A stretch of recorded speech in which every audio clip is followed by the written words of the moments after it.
सुबह सुबह की शादी। विकास और राधिका की लव मैरिज होने वाली थी। दोनों अपनी शादी को लेकर खूब सारी प्लानिंग कर रहे थे। यार हम दोनों ब्लैक कलर की ड्रेस पहनते हैं, क्या बोलती हो? ब्लैक रात को बहुत अच्छा लगता है। ब्लैक तो बहुत अच्छा लगेगा, और पता है ब्लैक कलर में ना हम थोड़े स्लिम भी लगते हैं। बस मैं कह रही थी कि लाइटिंग भी ना बहुत अच्छी करना, उसमें फोटो अच्छी आती है।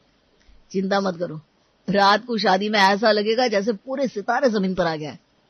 राधिका की माँ विकास के घर जाती है कि शादी का टाइम तय कर ले। बहन जी, दिन में तो बहुत गर्मी है, रात को हल्की ठंड हो जाएगी, रात की शादी ही ठीक रहेगी, क्यों? सही बात है बहन जी, दिन में बाहर निकलना मतलब पूरे शरीर में टैनिंग। वैसे ही मेकअप तो रात में ही खिलकर आता है, रात की शादी ही ठीक रहेगी। हाँ वो तो ठीक है, लेकिन मुझे लगता है समय हम लोगों को पंडित से पूछ लेना चाहिए। अरे चुप करिए, शादियां रात में ही होती है, इसमें पंडित से क्या पूछना, सभी शादी की तैयारियों में लग जाते हैं। विकास, तुम छुट्टी कब ले रहे हो शादी के लिए? तुमको भी तो तैयारी करनी होगी। यार मैं सोच रहा हूँ शादी के बाद ज्यादा छुट्टी लूं। शादी के पहले छुट्टी ले लूंगा तो शादी के बाद छुट्टी नहीं मिलेगी। वैसे भी रात की शादी है, सारा दिन ऑफिस का काम करूंगा, रात में शादी, और फिर अगले दिन से छुट्टी, और फिर हमारा हनीमून शुरू। क्या सही प्लानिंग है ना? बिल्कुल सही प्लानिंग है। मैं भी चाहूंगी कि शादी के बाद जब हम दोनों साथ हो तब तुम छुट्टी लो। और अच्छा है ना, रात की शादी है तो दिन में तुम अपना ऑफिस का काम निपटा लो। और तुम क्या, मुझे तो लगता है कई बारातियों के लिए रात की शादी अच्छी रहेगी। दिन भर वो अपना सारा काम कर लेंगे और रात में फुल एनर्जी के साथ हमारी शादी अटेंड करेंगे। राधिका भी अपनी कुछ सहेलियों से बात करती है जो रात की शादी के लिए आने को तैयार हो जाती हैं। विकास के दोस्त भी कहते हैं कि रात को तो आराम से आ सकते हैं, सारा दिन ऑफिस रहेगा, रात में ऑफिस के काम की भी कोई चिक-चिक नहीं रहेगी। राधिका, ज्वेलरी वाला आया हुआ है, मैं क्या कहती हूँ भर भर के भारी ज्वेलरी पहनो रात को। भारी ज्वेलरी ना बहुत अट्रैक्टिव लगेगी तुम पर। हाँ माँ, मैं भारी वाली पहनूंगी। रात को ना हैवी ज्वेलरी बहुत अच्छी लगती है, और साथ में मेरी ब्लैक कलर की साड़ी बहुत अमेजिंग लगेगी इन ज्वेलरी के साथ। राधिका इंस्टाग्राम रील्स देखती है कि रात की शादी में कौन कौन से कलर्स अच्छे लगेंगे। तू एक काम कर, तू जितने भी लाउड कलर ले सकती ले ले। जितना भड़काओ कपड़ा उतनी भड़काओ ज्वेलरी, और उतनी ही चमचम करने वाली सैंडल, सब अच्छी लगेगी रात में। उधर विकास की माँ अपने दूर के रिश्तेदार को फोन करती है। अरे भाई साहब, कैसी बात कर रहा है, रहने का पूरा इंतजाम है, आप 2 दिन पहले ही आ जाइए शादी में। अरे नहीं बहन जी, आपने ये अच्छा किया कि शादी रात में रखी है। रात में ट्रैफिक कम होता है, 2 घंटे में पहुंच जाएंगे दिल्ली। शादी निपटा के सुबह सुबह वापसी। अब दिन की शादी होती तो सोचना पड़ता, ट्रैफिक होता है, ऑफिस का वक्त, जैम ही जैम। रात को तो आराम से जाएंगे, अगले दिन काम पर भी पहुंच जाएंगे। चलिए रखते हैं। जैसा आप ठीक समझे। माँ फोन रखकर विकास के पिता से कहती है, रात की शादी में तो फायदा ही फायदा है, कोई होटल बुक करने की जरूरत ही नहीं है। सभी कह रहे हैं रात में ट्रैफिक कम होता है, आराम से आ जाएंगे, रोकने की कोई झंझट ही नहीं। हाँ ये भी ठीक है, कौन होटलों की बुकिंग कराए इतने सारे लोगों की। शादी की तैयारियां जोरों शोरों से चल रही थी कि अचानक राधिका को याद आता है कि म्यूजिक वाले को तो बुक ही नहीं किया। माँ, म्यूजिक वाले को बुक किया आप लोगों ने? बेटा रात को म्यूजिक लोगों को परेशानी हो सकती है, इसलिए मैंने नहीं किया। किन लोगों को परेशानी? अरे मेरी शादी कौन सा रोज रोज हो रही है, मेरी शादी है, म्यूजिक तो होगा ही, और वो भी लाउड, किसी को परेशानी हो तो होती रहे। दरअसल राधिका के पिता नहीं चाहते थे कि शादी रात में हो, वो दिन की शादी को बेहतर समझते हैं, लेकिन कोई भी उनकी बात मानने के लिए तैयार नहीं होता। पापा मैं जानती हूँ आप मेरी शादी दिन में करना चाहते हैं, लेकिन दिन की शादी में कोई पार्टी वार्टी नहीं हो सकती, नो म्यूजिक, नो खाना पीना, ओनली सिंपल सी शादी। जानती हो बेटी, हमारे हिंदू धर्म में तो रात का कल्चर ही नहीं है। सूर्य को साक्षी मानकर हमारे यहाँ हर शुभ कार्य किया जाता है। रात के अंधेरे में शादी जैसे पवित्र धर्म कार्य नहीं होते। मैं कुछ नहीं जानती पापा, मुझे रात में ही शादी करनी है। वैसे भी दिन की शादी में सिंपल सी कलर, सिंपल सा म्यूजिक और सिंपल सा खाना, रात की शादी में मजा आता है। मैं दिन में नहीं शादी करने वाली, मुझे रात की शादी चाहिए। पिता के लाख समझाने के बाद भी कोई नहीं मानता कि रात की शादी ठीक नहीं है, शादी दिन में ही होनी चाहिए। कैसी बात कर रहे हैं आप भाई साहब, कौन शादी दिन में करता है? मैंने तो सुना ही नहीं ये दिन की कोई शादी के बारे में। अरे रात को लोग आराम से खाएंगे पिएंगे, ठंडा ठंडा मौसम होगा, गाना बजाना। अरे दिन में कितनी धूप, गर्मी, पसीना। भाई साहब आपकी बात कुछ कम ही समझ आती है हम लोगों को। तभी पंडित जी आते हैं। जजमान बताइए कैसे याद किया? अरे पंडित जी, हमारे बच्चों की शादी है, जरा शुभ मुहूर्त निकाल कर बताइए शादी कब कर सकते हैं। यही तो काम है हमारा, शुभ मुहूर्त निकालना। आप दिन बताइए, हम मुहूर्त निकाल दें। विकास की माँ पंडित जी को दिन बताती है और पंडित जी बहुत सारी पोथी पत्री पढ़कर मुहूर्त निकालते हैं दिन के 12 बजे का। क्या बात कर रहे पंडित जी, दिन में कौन शादी करता है, वो भी 12 बजे? नहीं नहीं नहीं, रात का कोई मुहूर्त देखिए। विकास की माँ की बात सुनकर पंडित जी गुस्सा हो जाते हैं। पंडित मैं हूँ या आप? और अगर आपको मेरी बात नहीं माननी तो मुझे बुलाया क्यों? रात का मुहूर्त ही नहीं है, और अगर रात को बिना मुहूर्त की शादी की तो किसी डीजे वाले से ही करवा लो। अरे नहीं नहीं पंडित जी, उनके कहने का मतलब ये नहीं था। दरअसल हम लोगों ने रात की शादी की सारी तैयारी कर ली है। अब अचानक दिन में शादी होगी तो बहुत सारे चेंज करने पड़ेंगे ना। देख लीजिए, थोड़े से चेंजेस अभी कर लेंगे तो बच्चों का पूरा जीवन सुखमय होगा। बिना मुहूर्त की शादी करेंगे तो बच्चों के जीवन में क्या घटित हो सकता है, अशुभ अशुभ, इसकी गारंटी मैं नहीं लूंगा। विकास की माँ को फिर भी बातें समझ में नहीं आती। क्या दिन की शादी के रट लगाए बैठे हैं। भाई साहब कोई दूसरा पंडित जी देखिए ना। देख लीजिए, कोई दूसरा देखना हो तो, लेकिन मैं नहीं करा सकता रात को शादी। और कौन कहता है दिन में शादी नहीं होती? जाकर पोथी पुराण उठाकर देखिए, बड़ी बड़ी शादियां दिन में नहीं हुई है क्या? अरे वो तो हमारे इतिहास की गलती है जब रात में शादियां शुरू कर दी गई, नहीं तो उगते सूरज को प्रणाम है। खैर क्या करे, बच्चों की जिंदगी की बात है, फिर भी आप कुछ नहीं सोचते। अब क्या करें, एक दिन की शादी का सारा इंतजाम करने में कितनी मेहनत लगती है। सबसे पहले तो बच्चों को बताना पड़ेगा शादी अब रात की नहीं दिन की है। पता है वो बेचारे कैसे मैनेज करेंगे, कितनी प्लानिंग करके बैठे हैं। जैसे विकास और राधिका को पता चलता है कि दिन की शादी है। दिन की शादी? क्या यार, दिन की शादी में हम काले कपड़े कैसे पहनेंगे? बेटा काले कपड़े तो वैसे भी शुभ कामों में नहीं पहने जाते। हमारे धर्म में लिखा है कि, क्या अंकल धर्म में लिखा है कि नाम पर हम लोगों की सारी प्लानिंग खराब कर दी। कितने फायदे थे रात की शादी के, और अब? बेटा तुम दोनों को शादी करनी है, शादी तो शादी है, दिन में करो चाहे रात में। वैसे तुम दोनों की शादी तो होनी है। माँ प्लानिंग नाम की कोई चीज होती कि नहीं? रात की शादी की प्लानिंग कर रखी थी, दिन की शादी में क्या पहनेंगे? इतने दिनों से कलर, लाइट, डीजे, खाना पीना सब फिक्स कर रखा था, अब सब बदलना पड़ेगा। सुबह धूप में क्या काले कपड़े पहनकर खड़े होंगे? म्यूजिक क्या लाउड रख पाएंगे? और लाइटिंग की कितनी जरूरत होगी दिन की शादी में? कुछ तो सोचा होता। देखो बेटा, पंडित और मुहूर्त से हटकर हम कुछ नहीं कर सकते। तुम लोग कुछ भी करो या कुछ भी बोलो, शादी तो अब दिन में ही होगी, बाकी तुम लोगों की मर्जी। राधिका और सचिन दोनों कुछ देर एक दूसरे से बात करते हैं और फिर सचिन बाहर आके कहता है, अब चाहे जो हो जाए शादी तो रात में ही होगी, चाहे हम दोनों को अकेले जाके शादी क्यों ना करनी पड़े। शादी हम दोनों की होनी है, जिंदगी में एक बार शादी होती है, उसको भी हम लोग ऐसे चौपट नहीं होने देंगे। हमने प्रॉपर प्लानिंग करी है जिससे पूरी जिंदगी हमारे लिए वो यादगार दिन बने। एक तरफ जहां घर वाले किसी भी हालत में पंडित के खिलाफ नहीं जाना चाहते हैं, तो वहीं बच्चे अपने हिसाब से शादी करना चाहते हैं। बात काफी आगे बढ़ जाने के बाद, अरे कैसी लड़की है ये राधिका, शादी से पहले अगर अपनी मर्जी इतनी मनवा रही है मेरे बेटे से, तो शादी के बाद क्या होगा? पंडित ने बोल दिया शादी दिन में होगी, तो प्रॉब्लम क्या है राधिका को? अरे आप सिर्फ राधिका को क्यों पूछ रही हैं? आपका बेटा भी तो है, वो भी तो दिन की शादी के खिलाफ है।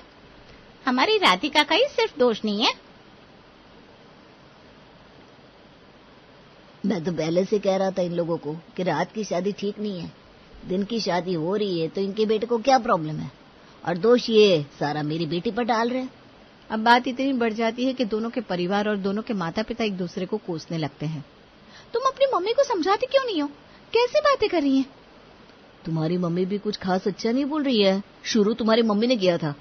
अरे मेरी मम्मी ने क्या शुरू किया था? तुम्हारी माँ ने मुझ पर दोष डाला तो क्या मेरी माँ मेरे लिए खड़ी भी नहीं होगी? ये सही है। क्या गलत बोला मेरी माँ ने? सही तो बोला। क्या सही बोला? क्या मैं तुमको रोक रही हूँ रात की शादी के लिए? रात की शादी के लिए तुम्हारा मन नहीं है?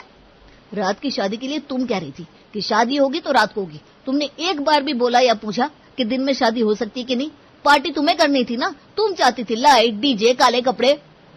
घर वाले तो शांत हो जाते हैं, लेकिन अब लड़ाई शुरू हो जाती है राधिका और विकास की। देखिए जरा अपनी बेटी के रंग कैसे चढ़कर बराबर की लड़ाई लड़ रही है। ये तो अच्छा हुआ कि हमें शादी से पहले इसके रंग देखने को मिल गए। क्या बात कर रही हैं आप? कैसे रंग की बात कर रही हैं? कौन से रंग? लव मैरिज की शादी है, ये कोई अरेंज मैरिज नहीं है। दोनों एक दूसरे को पहले से जानते थे, और अच्छा तो हमारे साथ भी हुआ। कम से कम हमें भी पता चल गया कि कैसे आप हर बात में हमारी बेटी को ही दोष दे रहे हैं। भाई साहब समझदारी से काम लीजिए, बच्चे लड़ रहे हैं, इनको समझाकर शांत करिए। हम आपस में लड़ते रहेंगे तो फिर बच्चों को कौन समझाएगा? मुझे तो नहीं लगता कि अब ये शादी होगी। आप एक काम करिए, विकास से बात कर लीजिए और आप चाहे तो शादी तोड़ सकते हैं। शादी टूटने का नाम सुनते ही राधिका और विकास शांत हो जाते हैं। कैसी बात कर रहे हैं आप लोग? मैं राधिका के बिना और किसी से शादी नहीं कर सकता। और मैं भी। ठीक है, ये बात अलग है कि हम थोड़ा बहुत लड़ते हैं, लेकिन इसका मतलब ये नहीं कि हम दोनों एक दूसरे से शादी नहीं करेंगे। ऐसा आपने सोच भी कैसे लिया? तो फिर सोच लो, रात की शादी हम लोग होने नहीं देंगे। पंडित जी ने साफ साफ कहा है कि अगर रात को शादी होती है तो तुम लोगों के जीवन में कई अन्य तरह की अनहोनी हो सकती है, और मैं किसी भी हालत में तुम लोगों के अच्छे जीवन के साथ कॉम्प्रोमाइज नहीं कर सकता। लेकिन ये भी तो समझ में नहीं आ रहा कि दिन की शादी की तैयारियां कैसे करें। हमने तो सारी तैयारियां रात की थी, क्योंकि हमारी अपनी प्लानिंग है मैरिज को यादगार बनाने की। सभी सोच में पड़ जाते हैं कि अब क्या किया जाए, रात की शादी को दिन की शादी में कैसे बदला जाए, और जो तैयारियां रात की शादी की हो गई है उसके खर्चों को कैसे समझा जाए। सभी इसी उधेड़-बुन में होते हैं कि तभी वहां पंडित जी आ जाते हैं। हाँ जी जजमान, बताइए, शादी करनी है तो मैं आपकी बुकिंग करूं, नहीं तो मैं कहीं और की बुकिंग देख लूं। शादी तो होगी पंडित जी, लेकिन हम लोग बस ये सोच रहे हैं कि हमने जो दिन की तैयारियां तो कुछ की है नहीं, शादी की सारी तैयारियां रात की है। हाँ तो कौन सी बड़ी बात है, दिन में शादी कर लो। शादी में एक या दो हल्के रंग के कपड़े पहनकर जोड़ा खड़ा हो जाए, और 4 रिश्तेदार। जो पार्टी करनी है वो रात को कर लो। बस फेरे ही तो नहीं होंगे, बाकी रिसेप्शन पार्टी, गाना बजाना, खाना पीना, कपड़े सब रात को कर लो। सभी पंडित जी की बात सुनकर खुश हो जाते हैं। बिल्कुल सही कह रहे पंडित जी, जो तैयारियां है वो वैसे ही रहने देंगे। दिन में बस हम जाकर शादी कर लेंगे और फिर रात में पार्टी। फिर क्या, राधिका और सचिन की दिन की शादी खूब अच्छे से होती है और पार्टी होती है रात में, जिसके बाद सब खुश। कावेरी अपने मायके में इकलौती बेटी और भाभी की इकलौती ननद थी। उसकी हर बात मानी जाती थी और अपने माँ बाप की बहुत ही लाडली थी। उसके भाई की शादी को 1 साल हो गया था और वो जल्द ही बुआ बनने वाली थी। वो दिन भी आ ही जाता है और उसकी भाभी नंदिनी एक प्यारी सी बेटी को जन्म देती है। कावेरी बहुत खुश होती है, पर उसको एक खटका सा होता है कि जैसे उसकी जगह किसी और ने ले ली। माँ, अब तो जो होगा इसी के हिसाब से होगा ना? अरे ये अभी इतनी छोटी है, तूने अभी से ये बातें चालू कर दी? नहीं माँ, बस ऐसे ही सोच रही थी। कुछ समय निकलता है, नंदिनी की बेटी खुशबू बड़ी होने लगती है। दादी, आज आप मेरे लिए भिंडी बना दीजिए। शांति अपनी बेटी कावेरी से पूछती है, क्या कावेरी, तू खा लेगी भिंडी? नहीं माँ, मैं तो भिंडी नहीं खाऊंगी, आप आलू बना लो। शांति भी अपनी पोती का नहीं सोचती और अपनी बेटी के लिए ही आलू बनाती है। नंदिनी को बहुत बुरा लगता है। वो अपनी बेटी के लिए अलग से भिंडी बनाती है, पर नंदिनी अपने पति से कुछ नहीं कहती। लेकिन ये सब अब बहुत ज्यादा होने लगा था। वो रोज ही देखती थी कि उसकी ननद को अपनी ही भतीजी से चिढ़ होने लगी है। उसको अपने मायके आए काफी दिन हो गए थे, पर वो जाने का नाम ही नहीं ले रही थी। कावेरी अपने पति संजीव से घुमा फिरा कर बात करती है। सुनो ना, दीदी कब तक जाएंगी?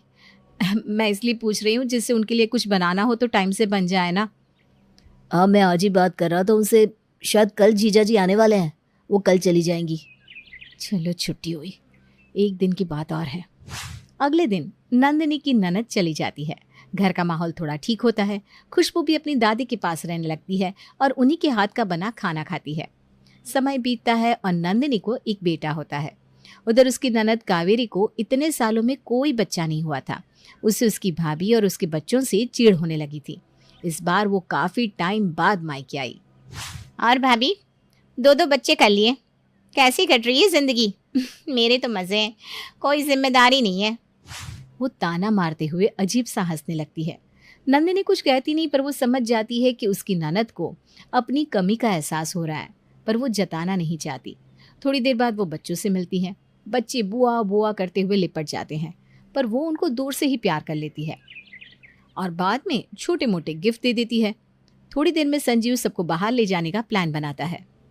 मुझे तो मॉल जाना है, शॉपिंग करनी है। पर बच्चे पार्क जाने की जिद करते हैं। संजीव आखिरकार अपनी बहन की बात ही मानता है। सब लोग मॉल ही जाते हैं। बच्चे खिलौने के लिए जिद करते हैं, पर नंदिनी कोई महंगा खिलौना नहीं लेती, पर एक सस्ता वाला ले लेती है। घर आकर, अरे खुशबू, ये क्या है? इतना छोटा सा खिलौना, बिल्कुल बेकार लग रहा है। ये देख, मैं तेरे लिए लाई हूँ इतना बढ़िया खिलौना। खुशबू अपनी माँ का दिया हुआ खिलौना फेंक कर बुआ वाले खिलौने से खेलने लगती है। फिर कावेरी अपने भतीजे को बुलाती है। मिंकू, देखा तुझे मम्मी ने क्या दिलाया। मिंकू का खिलौना तो बड़ा था। वाह, तुझे तो बहुत बड़ा खिलौना दिला दिया। ये अच्छा है। देख खुशबू, तेरी मम्मी ने भाई को तो इतना बड़ा खिलौना दिला दिया और तुझे इतनी छोटी सी चीज दिलाई। मुझे तो लगता है तेरी मम्मी तुझे प्यार नहीं करती। अब खुशबू के मन में ये बात घर कर जाती है कि उसकी मम्मी भाई को ज्यादा प्यार करती है। वो नंदिनी से कटी कटी रहने लगती है और हर समय बुआ बुआ करती। नंदिनी कितना भी बुलाए, खुशबू उसके पास जाती ही नहीं। कावेरी को कोई प्यार तो ज्यादा था नहीं, वो तो बस अपने भतीजे भतीजी को अपनी भाभी से दूर करना चाहती थी। उसे इस बात की चिढ़ थी कि एक तो खुशबू के आने से उसकी जगह चली गई और दूसरा उसका अभी तक कोई बच्चा नहीं हुआ था। एक दिन संजीव नया घर लेने का सोचता है। माँ, हम सब चलते हैं ना घर देखने। सबको घर बहुत पसंद आता है, पर कावेरी अटक जाती है। मुझे तो अच्छा नहीं लग रहा, और वैसे भी मैं इनको भी तो दिखाऊंगी ना। अरे जीजा जी को दिखाने की क्या जरूरत है, मतलब लेना तो मुझे है, हम ले रहे हैं, घर तो हमारा है ना। अच्छा, बीवी बच्चों के सामने तुम मुझे हमारा घर बोल रहा है। अरे पर तो इसमें गलत क्या है, हमारा ही तो है घर, रहना तो हम सबको है। ये बात कावेरी को बुरी लग जाती है। वो अपने खुद के घर जाने की बात करने लगती है। अरे ये क्या बात हुई दीदी, इसमें नाराज होने वाली क्या बात है। हाँ भाई, मैं सब समझ रही हूँ, तेरी बीवी ने ही सिखाया होगा ना ये सब। अरे मैं क्यों सिखाऊंगी कुछ भी, मुझे क्या पड़ना भाई बहन के बीच में। बस ऐसे ही गर्मा गर्मी में सब लोग घर आ जाते हैं। कावेरी आते ही भूख भूख करने लगती है। अरे भाई नंदिनी, जल्दी से कुछ बना लो, कावेरी को भूख लगी है। नंदिनी को गुस्सा आता है। हाँ कर तो रही हूँ ना, मैं भी तो आप लोगों के साथ ही घर आई हूँ ना। देखा माँ, इसे मेरा आना पसंद ही नहीं है। ये बच्चों को भी मेरे पास आने नहीं देती। मैंने देखा है, जब मैं बुलाती हूँ तो ये बच्चों को कसकर पकड़ लेती है। अरे कैसी बात कर रही हो दीदी, मुझसे ज्यादा बातें तो वो आपसे करते हैं और आप उन्हें क्या क्या सिखाती हैं मुझे सब पता है। अरे ये क्या हो रहा है घर में, छोटी छोटी बातों को इतना बड़ा क्यों बना रहे हैं सब। पर कावेरी का मुंह फूला हुआ था। वो पैर पटकती हुई अपने घर चली जाती है। उसके जाने के बाद संजीव अपनी माँ से बात करता है। माँ, वैसे कावेरी बहुत ही बात का बतंगड़ बना देती है। जब रहना हम सबको है तो इसमें जीजा जी को भी दिखाओ, ये क्या बात हुई। उसे तो आदत हो गई है बात बात पर मुझे और नंदिनी को नीचे दिखाने की। नंदिनी हमारे घर के बीच में कुछ बोलती नहीं है, फिर भी उसके पीछे पड़ी रहती है। इतनी ही देर में बच्चे खेलते हुए आ जाते हैं। नंदिनी खुशबू को अपने पास बुलाती है, पर वो आती ही नहीं। मम्मी इतनी देर से तुम्हें बुला रही है ना, तुम उनके पास क्यों नहीं जा रही हो। क्योंकि बुआ ने बोला था मम्मी मुझे प्यार नहीं करती, वो भाई को ज्यादा प्यार करती है, इसलिए अब मैं भी मम्मा से बात नहीं करूंगी और मैं भाई के साथ भी नहीं खेलूंगी। अरे ऐसा नहीं है बेटा, उन्होंने ऐसा क्यों बोला। उस दिन वो भाई के लिए इतना बड़ा खिलौना लाई थी और मेरे लिए इतना छोटा सा, तब बुआ ने बोला था। और वो ये भी बोल रही थी कि दादी भी भाई को ही ज्यादा प्यार करती है। ये सुनकर तो शांति को भी बहुत गुस्सा आता है। उसकी बेटी छोटे छोटे बच्चों के मन में कैसी कैसी बातें डाल गई है। शांति की आंख में भी आंसू आ जाते हैं। देख लिया माँ, आपकी बेटी हमारे घर आकर क्या क्या करती है, शोभा देता है क्या ये सब। शांति तो शर्म के मारे कुछ बोल ही नहीं पाती, लेकिन उसने मन में सोच लिया था कि वो अब अपनी बेटी को घर कम ही बुलाया करेगी। कावेरी को आए हुए बहुत दिन हो गए थे और वो मायके नहीं आई थी। एक दिन उसका फोन आया। अरे भाई, मैं आई नहीं तो किसी ने बुलाया भी नहीं, लगता है मेरा आना किसी को अच्छा नहीं लगता। अरे नहीं नहीं बेटा, लड़कियां तो घर की रौनक होती है, तुम तो पहली लड़की हो घर की, तुमसे तो हमारी इज्जत है। अरे रहने दो माँ, जब से खुशबू आई है आपको मेरी परवाही कहाँ है। भाई ने भी मेरे लिफाफे में पैसे कम कर दिए हैं। तू बिना पता नहीं क्या क्या सोचती है। अरे भाई के ध्यान में नहीं रही होगी बात, वो वैसा नहीं है। माँ आपको पता नहीं है, ये आपकी बहू है ना, बहुत तेज है, आपके खिलाफ बच्चों को भड़काती है। बच्चों को कौन भड़काता है, कौन किसको क्या कहता है, मुझे बहुत अच्छे से पता है कावेरी। बच्चे ना झूठ नहीं बोलते। ये सुनती ही कावेरी हेलो हेलो करने लगती है, जैसे कि आवाज ही नहीं आ रही हो। शांति भी ज्यादा ध्यान नहीं देती और ना ही उसको फोन मिलाती है। मम्मी जी, दीदी नहीं आई बहुत दिनों से, कोई बात हुई है क्या? नहीं, कोई बात नहीं हुई। शायद उसके घर पर कोई काम चल रहा है, इसलिए नहीं आ रही। तो उन्हें और जीजाजी को खाने पर बुला लें, बहुत दिन हो गए हैं। शांति बात को टाल देती है। उसका ज्यादा मन नहीं होता कि उसकी बेटी अब ज्यादा मायके आए। उसे अब ये भी लगने लगा था कि जब भी वो आती है लड़ाई ही करवाती है। देखते हैं। अभी तो कह रही थी कि 1-2 महीने लग ही जाएंगे। नंदिनी भी समझ जाती है और बात आई गई हो जाती है। कुछ दिन बाद कावेरी खुद ही आ जाती है और स्वभाव अनुसार वो सब वापस चालू कर देती है। अपनी भाभी पर हुक्म चलाना, बच्चों को उल्टी सीधी बातें सिखाना। पर इस बार शांति का बर्ताव उसकी तरफ बदला हुआ था। नंदिनी, देख लो, बच्चों से पूछ लो क्या खाएंगे। उन्हें तो भिंडी पसंद है, पर दीदी नहीं खाती ना। हाँ, तो कोई बात नहीं, उसको जो पसंद होगा वो बना लेगी। तुम अपने बच्चों का देख लो। नंदिनी समझ जाती है कि कुछ बातें सास को भी समझ में आ गई है। काफी रात होती है और कावेरी जाने के लिए बोलती है। उसका तो मन था कि उसे कोई रोक ले जिससे वो रुक जाए, पर सब देख चुके थे कि वो अपने मायके आकर कितनी लड़ाइयाँ करवाती है, इसलिए किसी ने उसे रुकने के लिए बोला ही नहीं और वो बेमन से अपना सामान उठाती है और चली जाती है। सुहाना, जो कि काफी पढ़ी लिखी होती है, उसकी शादी हो जाती है रमन से। ससुराल में सिर्फ सास, ससुर और ननद कमली होते हैं। बहू के रूप में मुझे बड़ी ही सुंदर और संस्कारी बेटी मिली है। अरे कजरिया, कुछ सीख ले अपनी भौजी से। सारा दिन बस टीवी पर गाना सुनती है, कभी लाल दुपट्टा तो कभी चुनरी चुनरी। अम्मा, काहे लिए ताना मारती हो? आजकल की लड़कों को संस्कारी लड़की अच्छी लगती है और चुनरी तो कितनी प्यारी दिखती है, इसीलिए हम चुनरी के गाने बहुत पसंद करते हैं और हम सुन लेते हैं। हाँ, जब तू ब्याह करके जाएगी ना तो तुझे मनीष मल्होत्रा के डिजाइन किए हुए चुनरी देवेंगे। जा जाके अपनी भाभी के साथ खाना बनाने में मदद कर और कुछ सीख ले अपनी भौजी से। अरे मम्मी जी, मैं कर लूंगी। आप क्यों कजरी को परेशान कर रही हो? कजरी, तुम जाके पढ़ाई करो, हम काम कर लेंगे।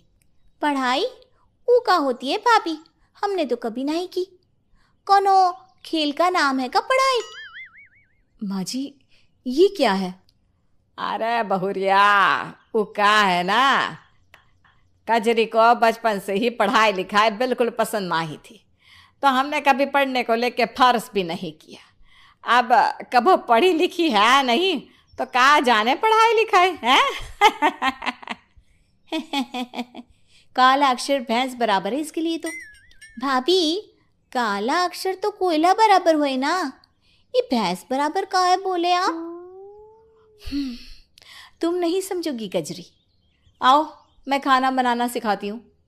फिर दोनों ननद भाभी खाना बनाने में लग जाती हैं। ऐसे ही एक दिन पोस्टमैन आता है। मिसेस सुहाना, आपका पोस्ट आया है। कजरी, जाके देखो, पोस्ट आया है। मेरे हाथ में आटा लगा है। ठीक है भाभी, हम अभी आते हैं। हाँ भैया जी, कौन पोस्ट है का? ये लो, आपको ये खोलने के बाद ही पता चलेगा। मैम, आप यहाँ सिग्नेचर कर दीजिए। सिग्नेचर वो का होता है? हस्ताक्षर।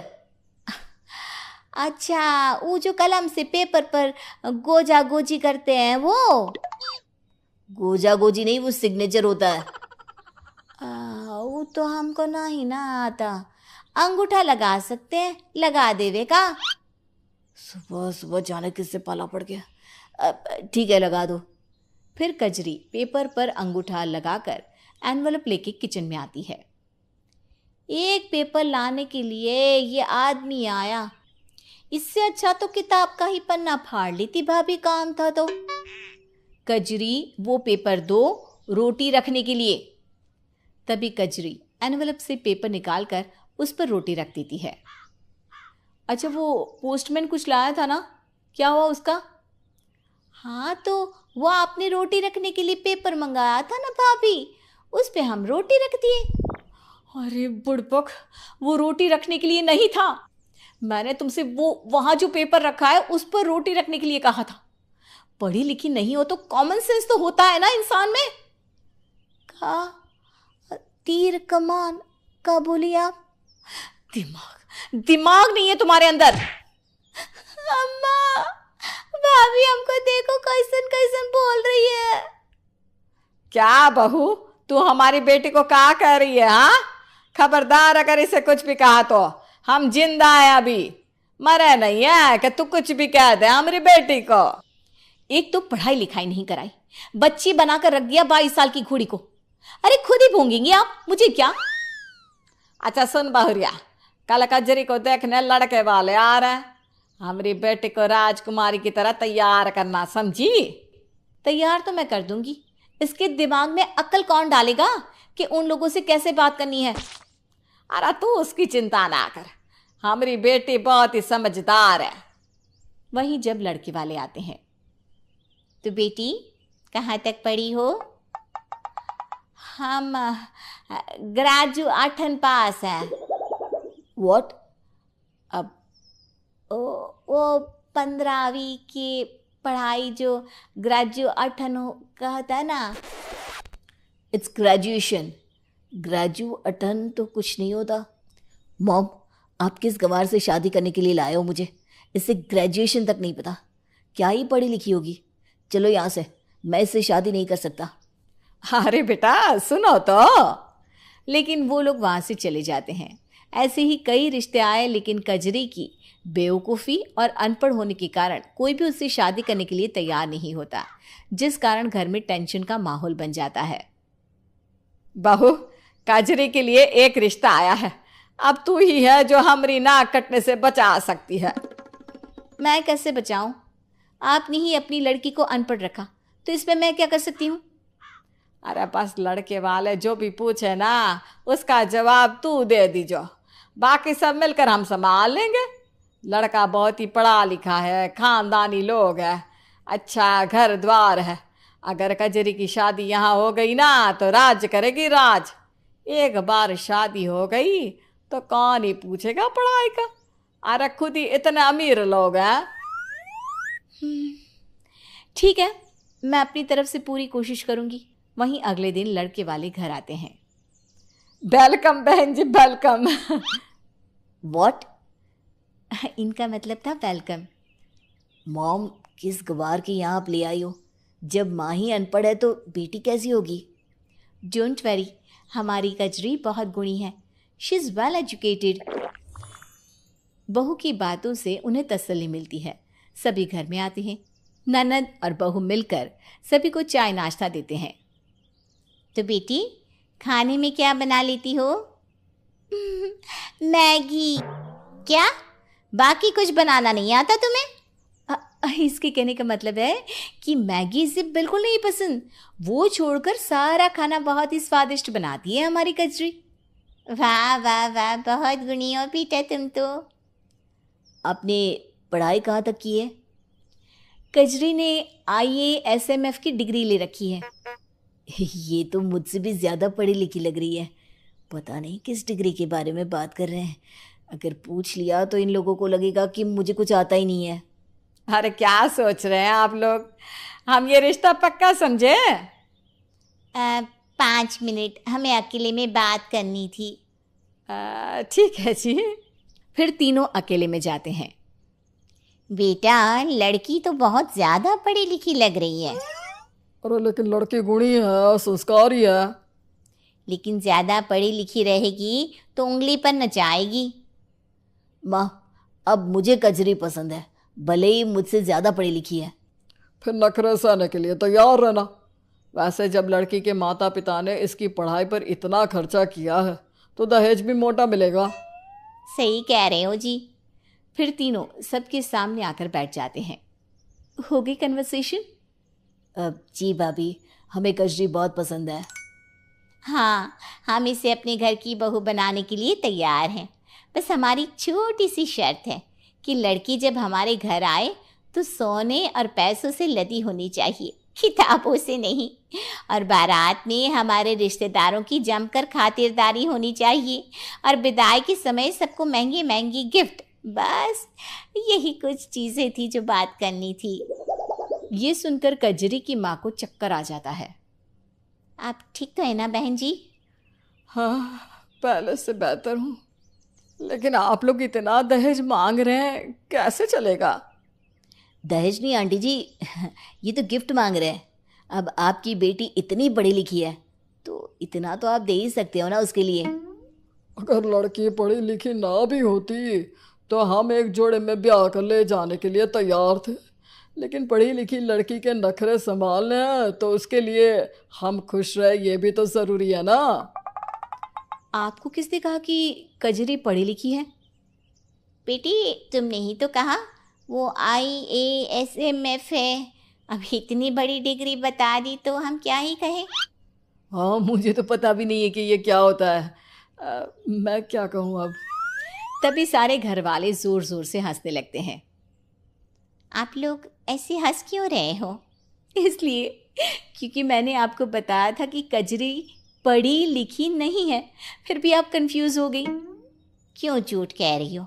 अभी तो बताया ना कि IASMF। ये क्या है तो फिर? सची तो कहा इसने, in all subject matric fail है हमारी बिटिया। ये सुनकर वहाँ आए सभी लोग हक्के बक्के हो जाते हैं और फिर पता चलता है कि लड़का भी कुछ खास पढ़ा लिखा नहीं है, जिसके बाद कजरी की शादी हो जाती है जोगेश से और फाइनली उसे भी उसका परफेक्ट मैच मिल ही जाता है। ऐसे और वीडियोस देखने के लिए चैनल को लाइक करें, कमेंट करें, सब्सक्राइब करें और बेल आइकन को दबाना